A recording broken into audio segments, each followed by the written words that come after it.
ফের পথ দুর্ঘটনায় মৃত দুই পুলিশকর্মী। হাওড়া বাগনান 16 নম্বর জাতীয় সড়ক বরুন্দার কাছে পেট্রোলিং করার সময় মর্মান্তিক পথ দুর্ঘটনায় মৃত দুই পুলিশকর্মী। মৃতদের নাম সুজয় দাস ও পলাশ সামন্ত। গুরুতর জখম অবস্থায় হাসপাতালে চিকিৎসাধীন তিন কর্মী মারা গেছে, তিনজন ইনজোর্ড আছে, তারা এসএসকেএমে ভর্তি আছে, তাদের চিকিৎসা হচ্ছে।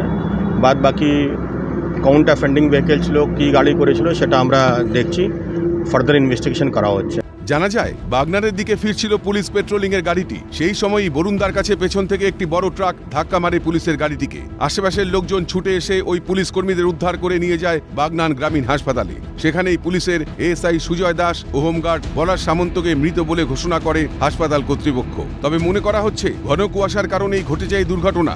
বছর শেষে রাতেও পুরুলিয়া রাঘবপুর মোড়ে ডিউটি চলাকালীন মৃত্যু হয়েছিল আরেক পুলিশ কর্মী। সেই ঘটনার পরপরই ফের পুলিশ কর্মীর মৃত্যু। নিরাপত্তায় নেই এ রাজ্যে নিরাপত্তা রক্ষীরাও, সেই প্রশ্নই উঠছে আবার। মনোজ রায়ের রিপোর্ট, ক্যালকাটা নিউজ।